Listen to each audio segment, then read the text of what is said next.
नमस्कार, city focus में मैं शालीमार जायसवाल आपका स्वागत करती हूं। तो आइए एक नजर डालते हैं आज के ताजा सिटी फोकस पर। अपराध रोकने और अपराधियों को सजा दिलाने में पुलिस स्टेशनों की अहम भूमिका होती है। जनता के लिए पुलिस कर्मी और स्टेशन जितने अधिक सुलभ हो उतना अच्छा है, क्योंकि अपराध को नियंत्रित करना और शांति और सुरक्षा बनाए रखना आसान हो जाता है। राज्य सरकार इस दिशा में कदम उठा रही है। राजधानी शहर के 3 आयुक्तालयों में नए पुलिस स्टेशन स्थापित किए गए हैं।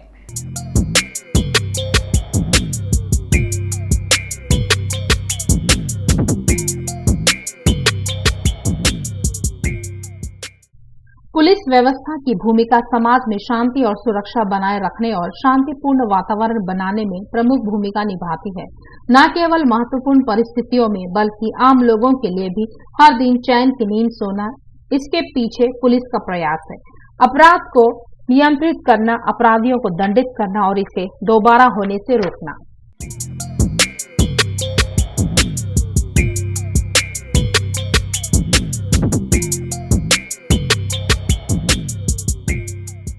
विशेष रूप से हमारी राजधानी हैदराबाद में, जिसकी आबादी 1 करोड़ से अधिक है, शांति और सुरक्षा बनाए रखना चाकू की धार जैसा है। इसके लिए आवश्यक स्टेशन और स्टाफ होना चाहिए। हालांकि शहर के 3 आयुक्तालयों में पहले से ही मजबूत पुलिस व्यवस्था है। राज्य सरकार ने इसे मजबूत करने के लिए कदम उठाए हैं। इसके लिए और नए पुलिस स्टेशनों की स्थापना की गई है। इनमें कानून और व्यवस्था और यातायात पुलिस स्टेशनों के साथ साथ महिला पुलिस स्टेशन भी है।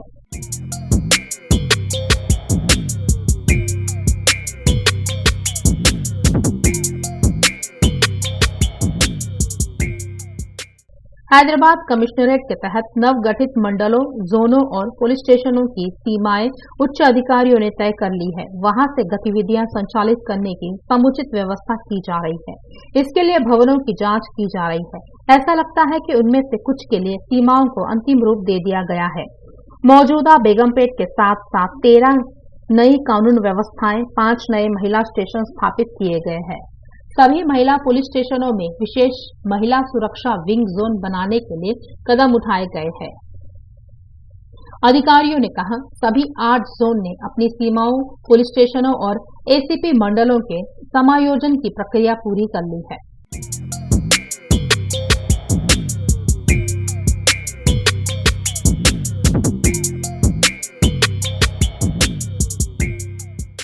मध्य क्षेत्र में एबिट्स रोड और नामपल्ली पुलिस स्टेशनों को एबिट्स एसीपी डिवीजन के रूप में स्थापित किया गया है। चिकड़पल्ली और मुशीराबाद पीएस को मिलाकर चिकड़पल्ली डिवीजन बनाया गया। पुराने Gandhinagar police station, lake police station और नव स्थापित दोमलगुड़ा पुलिस स्टेशन को नए गांधीनगर मंडल में मिला दिया गया है। पुराना सैफाबाद पुलिस स्टेशन और नवगठित हैदराबाद स्टेशनों को सैफाबाद एसीपी डिवीजन में मिला दिया गया है।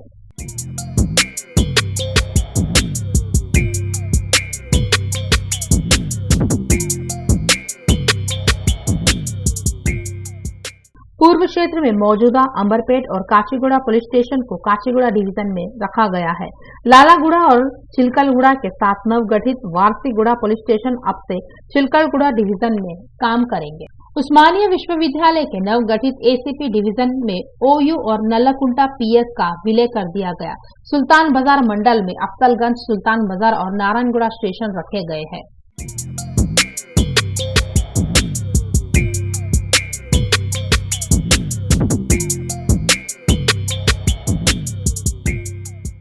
उत्तरी क्षेत्र में बेगमपेट, बोयनपल्ली और नवगठित ताड़बंद पीएस को बेगमपेट एसीपी डिवीजन में रखा गया है। गोपालपुरम, तुकाराम गेट और मारेडपल्ली पुलिस स्टेशनों को तत्कालीन गोपालपुरम एसीपी डिवीजन में जारी रखा जा रहा है। पुराने मंडल महंकाली में रामगोपालपेट, महंकाली व बाजार पुलिस स्टेशन भी रखे गए थे। बोलारम, तिरुमलागिरी और कारखाना पुलिस स्टेशनों को नवगठित तिरुमलागिरी एसीपी डिवीजन में मिला दिया गया।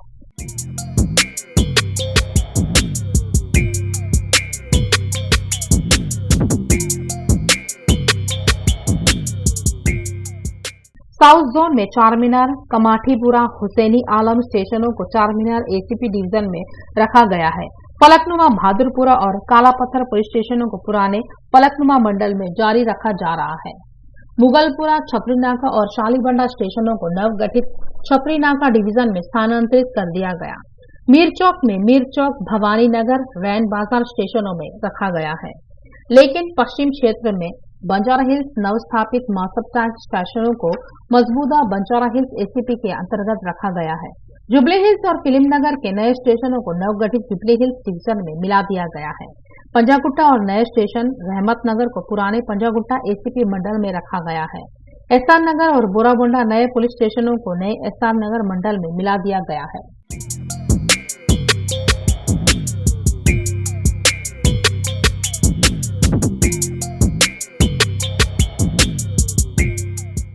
दक्षिण पूर्व में Bandlaguda new police station, Kanchanbagh और चंद्रायन गुट्टा पुलिस स्टेशनों को नवगठित चंद्रायन गुट्टा डिवीजन में मिला दिया गया है। संतोष नगर, मादन्नापेट और सैदाबाद पुलिस स्टेशनों को नवगठित सैदाबाद मंडल में मिला दिया गया।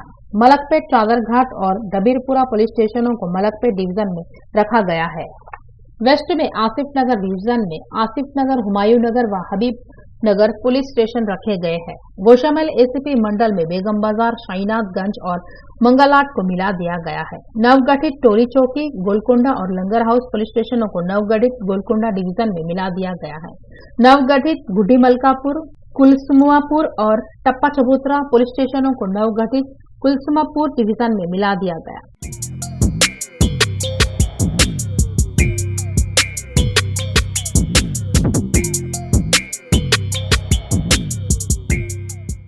जोन के लिए मजबूत महिला पुलिस स्टेशनों के साथ साथ एक नया महिला पुलिस स्टेशन स्थापित किया गया है और इन सभी को जोन के लिए महिला सुरक्षा विंग में जोड़ा गया है।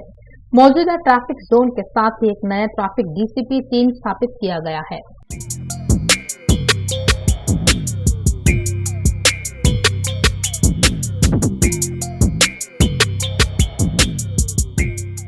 जिस युवती से वह प्यार करता था उसके लिए एक विश्वासघात करने वाले ने अपने दोस्त की हत्या कर दी। गला घोटने के बाद उसने मृतक का सिर धड़ से अलग कर दिया। इससे उसका दिल भी निकाला।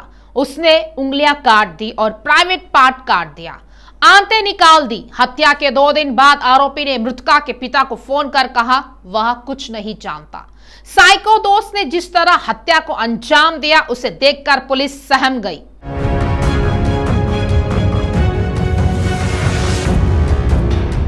प्रेम के आगे मित्रता हारी। एक युवक ने अपनी प्रेमिका को प्रताड़ित करने के बहाने अपने जिगरी दोस्त की बेरहमी से हत्या कर दी। हत्या अब्दुल्लापुर मेट पुलिस स्टेशन क्षेत्र के सुनसान इलाके में हुई। हैदराबाद के मुसरामबाग के रहने वाले हरिहर कृष्णा पिरजादीगुड़ा के एक इंजीनियरिंग कॉलेज में बीटेक के अंतिम वर्ष में पढ़ रहे हैं। उसका दोस्त नवीन नलगोंडा में महात्मा गांधी विश्वविद्यालय में बीटेक का अंतिम वर्ष कर रहा है। दिलसुख नगर के एक जूनियर कॉलेज में पढ़ने के दौरान दोनों अच्छे दोस्त थे। इंटर की पढ़ाई के दौरान नवीन की मुलाकात एक युवती से हुई जो पास के श्री चैतन्य कॉलेज में पढ़ती थी। जान पहचान प्यार में बदल गई। उसके साथ नवीन का रोमांस इंजीनियरिंग में जाने के बाद भी जारी रहा। दोनों के बीच अनबन के चलते वे 2 साल से अलग रह रहे हैं। उसके बाद युवती ने हरिहर कृष्णा से दोस्ती जारी रखी। यह जानकर नवीन ने अपने मित्र से प्रश्न किया। वह लगातार फोन कॉल्स के साथ व्हाट्सएप ऐप मैसेज भी भेजता था। युवती ने हरिहर कृष्णा को बताया कि नवीन परेशान कर रहा है।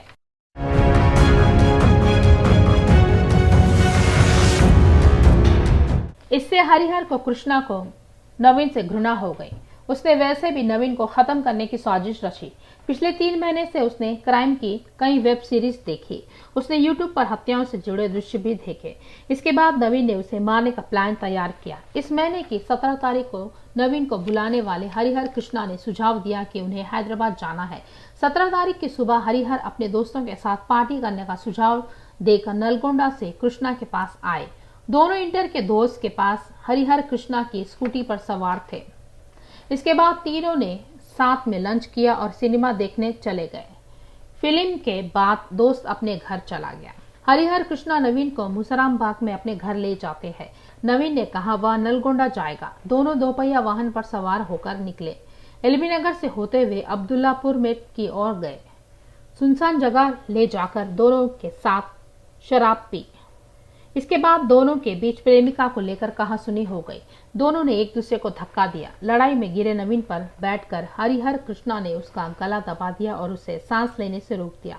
नवीन की मौत की पुष्टि करने के बाद उसने अपने साथ लाए चाकू से नवीन का सिर और धड़ सिर से अलग कर दिया। इसके बाद उन्होंने अपना दिल तोड़ दिया। उसने पेट में से आंतों को बाहर निकाल लिया। उसने गुर्दे काट दिए।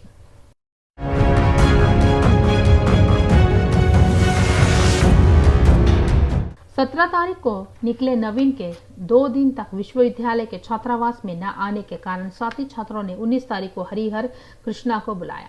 17 तारीख की रात को हरिहर कृष्णा और नवीन ने अपने छात्रावास के दौरान दोस्तों को बताया कि वे अपना स्थान छोड़ चुके हैं। साथी छात्रों ने नवीन के पिता को बताया कि वह हॉस्टल नहीं आया। नवीन के माता पिता अपने करीबी रिश्तेदार की मौत से दुखी है। 20 तारीख को हरिहर कृष्णा ने नवीन के पिता शंकर को बुलाया। उनका कहना है कि नवीन दिखाई नहीं दे रहा है। उसने कहा वह कुछ नहीं जानता और उसे पुलिस स्टेशन में शिकायत दर्ज करानी चाहिए। नवीन के पिता शंकर ने यह सोचकर कहा है कि शायद वह किसी मित्र के घर चला गया होगा। अगले दिन तक प्रतीक्षा की। उसने अपने परिचितों को बुलाकर नवीन के बारे में पूछा। नवीन के पिता शंकर, जिन्होंने इस महीने की 21 तारीख को हरिहर कृष्णा को लापता होने का कारण फोन किया, उसने कहा है कि वहां हैदराबाद आ रहे हैं। नगर पहुंचकर शंकर ने हरिहर कृष्णा को बुलाया। हरिहर कृष्णा ने उन्हें दिलसुख नगर में इंतजार न करने के लिए कहा।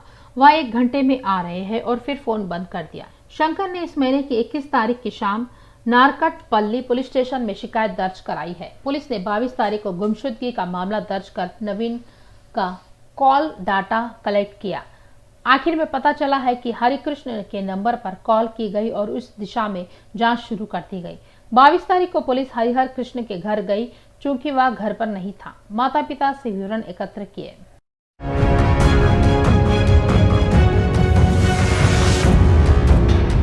हरिहर कृष्ण को पुलिस द्वारा निगरानी के बारे में पता चला तो उसने 24 तारीख की रात को अब्दुल्लापुर मेट पुलिस के सामने आत्मसमर्पण कर दिया।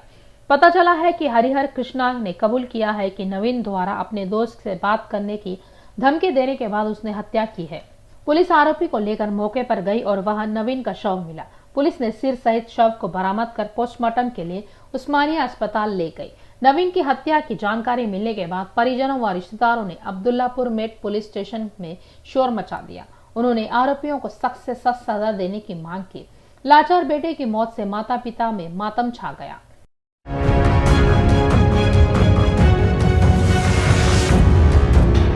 नवीन के माता पिता कोंट्रा तांडा वेलदंडा मंडल नागर कर्नूल जिले के सीमांत किसान है। वह खेती के साथ साथ मजदूरी कर अपने 2 बेटों को पढ़ा रहे हैं। सबसे बड़ा बेटा नवीन नलगोंडा में महात्मा गांधी विश्वविद्यालय में बीटेक के अंतिम वर्ष में था। दूसरा बेटा कलवा कुंत्री में इंटरमीडिएट के दूसरे वर्ष की पढ़ाई कर रहा है। पिता शंकर कहते हैं कि नवीन और हरिहर कृष्णा परम मित्र है। आरोपी हरिहर कृष्णा अपने माता पिता के साथ मुसरामबाग SBI कॉलोनी में रहता है। वह फिरजादीगुड़ा के अरोड़ा इंजीनियरिंग कॉलेज में अपने अंतिम वर्ष पढ़ रहा है। पुलिस को शक है हरिहर कृष्णा नवीन को मारने के लिए कई क्राइम वेब सीरीज के साथ साथ यूट्यूब भी देखता था। उन्होंने इस बात का ध्यान रखा कि घटनास्थल पर कोई सबूत न मिले। पुलिस ने शव के अंग निकालते समय नवीन को दस्ताने पहने और चाकू पकड़े पाया। इसके अलावा उसने नवीन के पहने हुए कपड़े उतार दिए और उन्हें एक बैग में रख दिया, जिससे लाश का कोई निशान नहीं मिले। साथ ही नवीन द्वारा उपभोक्ता किया गया मोबाइल भी नष्ट कर अपने साथ ले गया। अब्दुलपुर मेट पुलिस ने हरिकृष्ण को गिरफ्तार कर हयातनगर पुलिस में पेश किया। अदालत ने उन्हें 14 दिन की रिमांड पर चेरलापल्ली जेल भेज दिया।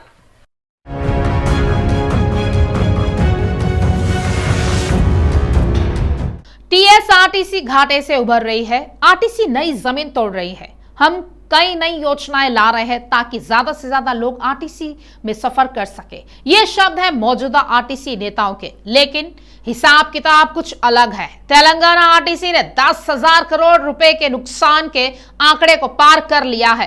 ताजा जुटाए गए आंकड़े साफ करते हैं कि पिछले साल दिसंबर तक नुकसान 10,762 करोड़ रुपए तक पहुंच गया है और जनवरी को भी मिला दिया जाए तो कुल 11,000 करोड़ रुपए हो गए हैं।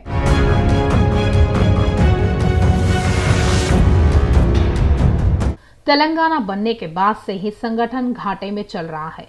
2 जून 2014 से जब राज्य का विभाजन हुआ था, 31 मार्च 2015 जब वित्तीय वर्ष समाप्त हुआ, टीएसआरटीसी को 299.64 करोड़ रुपए का घाटा हुआ था। चूंकि यह राज्य के गठन का पहला वर्ष था, इसीलिए घाटा अस्थायी लग रहा था, लेकिन स्थिति में जरा भी सुधार नहीं हुआ। घाटा बढ़ना जारी है। इन 8 वर्षों में अकेले 2022 में कम नुकसान दर्ज किया गया। पिछले साल के अंत में डीजल उपकरण शुरू करना, 1 महीने के भीतर इसे संशोधित करना और इसे फिर से बढ़ाना, राजस्व बढ़ाने के लिए किए गए विभिन्न उपाय, लागत कम करना, वैकल्पिक आय बढ़ाने पर ध्यान केंद्रित करना। नुकसान बहुत कम हो गया है। वित्त वर्ष 2022 के दिसंबर तक 473 करोड़ दर्ज किए गए। उल्लेखनीय है कि नुकसान के बीच यह सबसे अच्छा आंकड़ा है।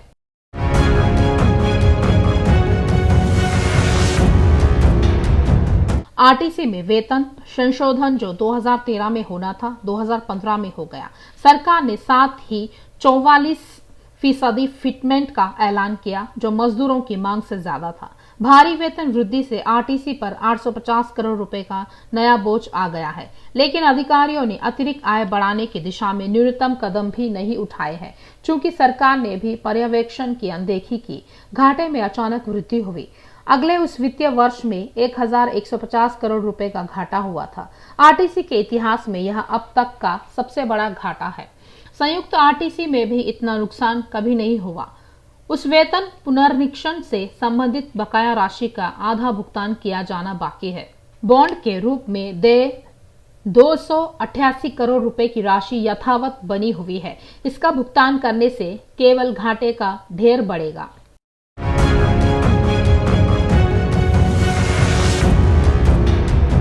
दो 2019 में आरटीसी के इतिहास में सबसे बड़ी हड़ताल देखी गई। मजदूरों ने 52 दिनों तक बसों को फ्रीज किया। नतीजतन 2019 से 20 में 1002 करोड़ रुपए का घाटा दर्ज किया गया। उसके तुरंत बाद कोविड महामारी के चलते 2 साल तक बसें ठीक से नहीं चली। इससे घाटा बेतहाशा बढ़ गया। हालांकि हाल के सुधारों के कारण 35 डिपो अब लाभदायक है। अन्य 20 डिपो ब्रेक इवन तक पहुंच गए हैं। अन्य डिपो में घाटा कम हुआ है। अगर यही स्थिति बनी रही तो अधिकारियों को उम्मीद है कि अप्रैल तक नया घाटा पूरी तरह काबू में आ जाएगा। लेकिन एक राय है कि स्थिति इतनी आसानी से बदलने वाली नहीं है। कहा गया है कि डीजल सेस बढ़ने से ही घाटा कम होगा। फिर भी वैकल्पिक आय नहीं बढ़ी है।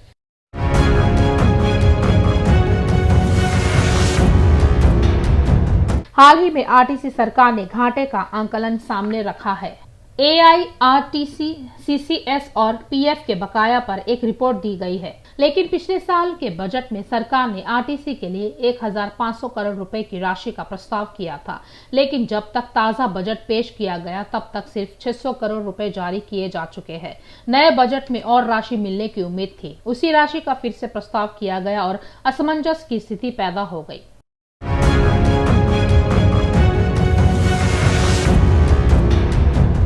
हाल के कुछ फैसलों से हम आरटीसी के घाटे को बड़े पैमाने पर कम करने में सक्षम हुए हैं। हम इसे और कम करने के लिए कदम उठाएंगे। डीजल सेस और सेफ्टी सेस से कंपनी की आमदनी बढ़ी है और सरकार अपनी ओर से हर साल 1500 करोड़ रुपए दे रही है। हालांकि केंद्र से मिलने वाले फंड के रुक जाने से कुछ मुश्किलें खड़ी हो गई। अगर वे भी आते हैं तो आरटीसी को और मदद मिलेगी। आरटीसी के अध्यक्ष बाजीरेड्डी गोवर्धन ने कहा है कि राजस्व कुछ बढ़ सकता है क्योंकि बड़ी संख्या में नई बसें आ रही है।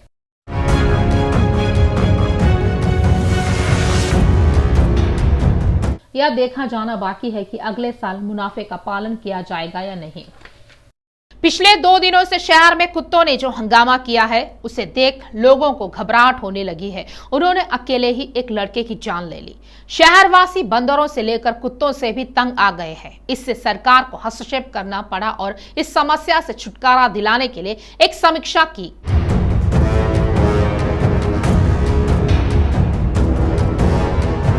राज्य के पशुपालन एवं छायांकन मंत्री तलसानी श्रीनिवास यादव ने कहा है कि सरकार लोग की सुरक्षा के साथ साथ वन्य जीवन के संरक्षण को भी समान प्राथमिकता देगी। शहर में आवारा कुत्तों और बंदरों के खतरे को रोकने के लिए किए जाने वाले उपायों पर जीएचएमसी पशु चिकित्सा, स्वास्थ्य और अन्य विभागों के अधिकारियों के साथ एक उच्च स्तरीय बैठक हुई है। इस बैठक में गृह मंत्री Mahmood Ali, mayor Vijayalakshmi, deputy mayor Mothe Sri लता रेड्डी और अधिकारी शामिल हुए हैं।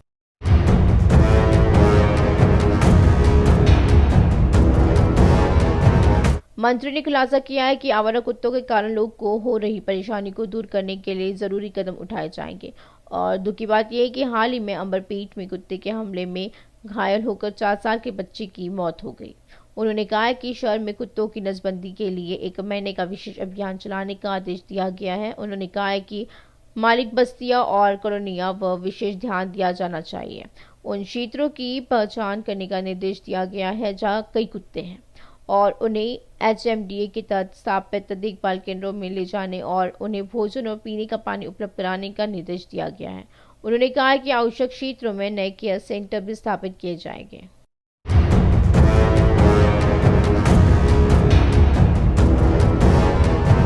खासतौर पर कुत्तों के बढ़ने का कारण यह है कि मीट शॉप के मालिक मीट का कचरा सड़कों पर फेंक देते हैं और पता चला है कि इन दुकानों पर विशेष अभियान चलाया जाएगा। नियमों का उल्लंघन करने वालों के खिलाफ सख्त कार्रवाई की जाएगी। शहर के लोगों को सलाह दी गई है कि वे बंदरों और कुत्तों की समस्या के समाधान के लिए जीएचएमसी के टोल फ्री नंबर पर शिकायत कर सकते हैं।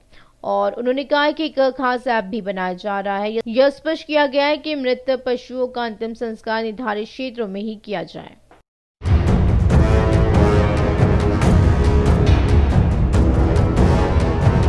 तलसानी श्रीनिवास ने कहा है कि कुछ लोग अंबरपेटा घटना पर मेयर की टिप्पणियों का राजनीतिकरण कर रहे हैं। कहा जाता है कि समाज में इंसानों की तरह जानवर भी जरूरी है। लड़के की मौत की घटना को किसी भी रूप में देखा जाए, लेकिन यह दुखद है। उन्होंने आश्वासन दिया है कि सरकार लड़के के परिवार का समर्थन करेगी और इस घटना की पृष्ठभूमि में उन्होंने स्पष्ट किया है कि यदि कोई आलोचना करता है और सलाह देता है तो वे इसे गंभीरता से नहीं लेंगे। उन्हें पता है कि क्या कदम उठाना है।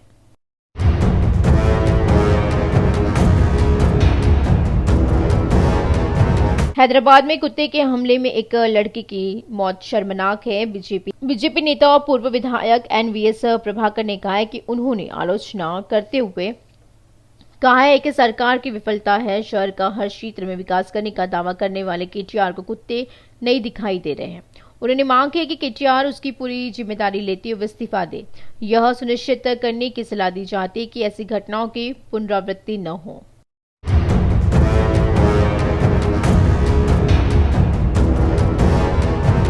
कांग्रेस नेता महेश कुमार गौर ने कहा है कि बड़े इलाके में कुत्ते के हमले में एक लड़की की मौत होना दुखद है। BRS के नेता जो दावा करते हैं कि उन्होंने सभी क्षेत्रों में विकास किया है, ने सवाल किया है कि वे क्या कर रहे हैं जब ऐसी घटना शहर के बीचों बीच हो रही है। उन्होंने इस घटना के लिए जीएचएमसी के अधिकारियों और नगरपालिका प्रशासन मंत्री KTR की आलोचना की है।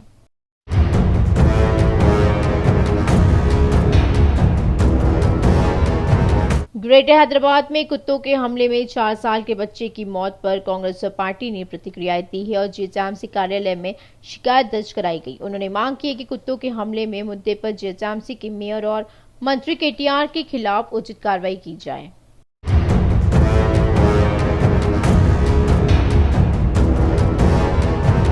आम आदमी पार्टी ने शिकायत की है कि हैदराबाद शहर में आवारा कुत्तों से लोगों की जान को खतरा है। उन्होंने कहा कि बच्चे और बड़े सड़कों पर चलने से डर रहे हैं। जीएचएमसी के अधिकारी आवारा कुत्तों को नियंत्रित करने में विफल रहे हैं, जो दिन रात लोगों को छेड़कर उनकी जान ले लेते हैं।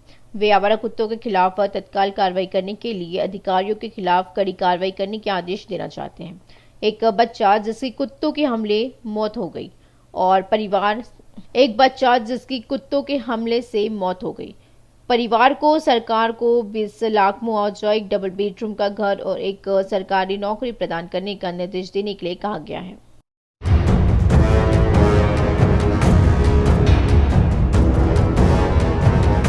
हैदराबाद शहर में सनसनी मचाने वाले आवारा कुत्तों के विवाद पर निदेशक रामगोपाल वर्मा ने अपने ही अंदाज में जवाब दिया। RGV ने मेयर गतपाल विजयलक्ष्मी को ट्विटर पर कड़ा जवाब दिया। जिन्होंने कहा है कि आवारा कुत्तों के लिए खाना नहीं होने के कारण वे लोगों पर हमला कर रहे हैं। मेयर पद से इस्तीफा देने के बाद आवारा कुत्तों को घर ले जाकर खाना खिलाने की सलाह दी गई है। उन्होंने आवारा कुत्तों की फोटो शेयर करते हुए ट्वीट किया और जब जिम्मेदारी का पद हो तो इस तरह की टिप्पणी करने का क्या मतलब है। कुत्ते के हमले से मारे गए परिवार के सदस्यों से मिलने की तो बात ही छोड़िए।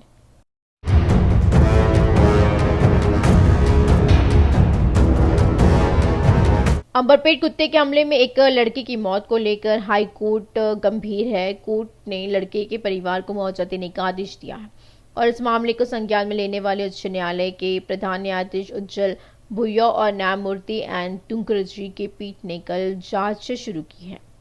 इस याचिका में नगरपालिका विभाग के मुख्य सचिव, हैदराबाद कलेक्टर, जेएचएमसी और अन्य को प्रतिवादी के रूप में शामिल किया गया है। अदालत ने टिप्पणी की है कि लड़की की मौत जेएचएमसी की लापरवाही के कारण हुई और जेएचएमसी ने पूछा है कि ऐसी घटनाओं की पुनरावृत्ति को रोकने के लिए क्या उपाय किए गए हैं।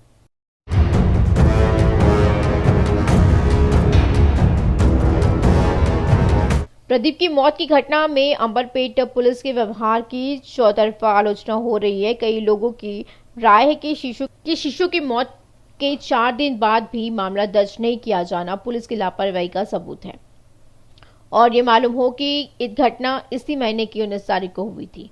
प्रदीप के पिता ने गंगाधर 100 को फोन किया तो पुलिस मौके पर पहुंच गई और स्थानीय लोगों का आरोप है कि उन्होंने कोई मामला दर्ज नहीं करने के लिए गैर जिम्मेदार ना काम किया है। आलोचना सुनने को मिल रही है कि पुलिस का कहना है कि किसी ने उनसे शिकायत नहीं की है और न ही उन्होंने किसी के खिलाफ मामला दर्ज किया है। उधर इस घटना में लापरवाही बरतने पर प्रभारी सीआई प्रभाकर ने गोलनगर सेक्टर डीएस विजय को कारण बताओ नोटिस जारी किया।